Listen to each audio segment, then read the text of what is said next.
तुमच्या पाल्याचा financial IQ हीच तुमची खरी मालमत्ता। नमस्कार। आपण पालक म्हणून दिवसरात्र कष्ट कशासाठी करतो तर मुलांच्या शिक्षणासाठी, त्यांच्या लग्नासाठी आणि त्यांच्या नावावर मोठी प्रॉपर्टी सोडून जाण्यासाठी। पण कधी विचार केलाय का जर तुमच्या मुलाला हेच माहिती नसेल की ते पैसे मॅनेज कसे करायचे तर तुमची आयुष्यभराची कमाई शून्य व्हायला 1 वर्षाचा काळ सुद्धा खूप मोठा आहे। आपण मुलांना उत्तम शाळेत पाठवतो, महागड्या ट्यूशन्स लावतो, त्यांना गणित येतं, विज्ञान येतं, पण त्यांना पैसा समजत नाही।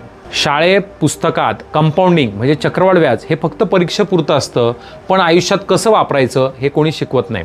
मुलं मोठी होतात, कमवायला लागतात, पण पहिल्या पगारासोबतच ते कर्जाच्या विळख्यात अडकतात। का? कारण त्यांना पैशांची शाळा घरी शिकवलीच नाही। स्वरा इन्व्हेस्टमेंटमध्ये आम्ही फक्त पालकांची गुंतवणूक करत नाही, तर आम्ही मुलांसाठी फायनान्शियल लिटरसी म्हणजे वित्तीय साक्षरतेचे धडे देतो।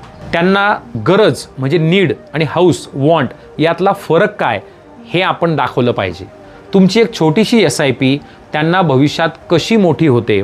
तुमच्या मुलाला वयाच्या 25व्या वर्षी करोडोंचा वारसा देण्यापेक्षा त्याला करोडोची संपत्ती सांभाळण्याची पात्रता द्या। तोच खरा संस्कार आहे। या पिढीला फक्त पैसे कमवायला शिकवू नका, तर पैसे टिकवायला आणि वाढवायला शिकवा। तुमच्या मुलांच्या उज्ज्वल भविष्यासाठी आणि त्यांच्या आर्थिक शिक्षणासाठी आजच स्वरा इन्व्हेस्टमेंटला भेट द्या आणि अशाच उपयुक्त रील आणि व्हिडिओसाठी स्वरा इन्व्हेस्टमेंटच्या YouTube चॅनलला सबस्क्राईब करा आणि Instagram आणि Facebookला फॉलो करा।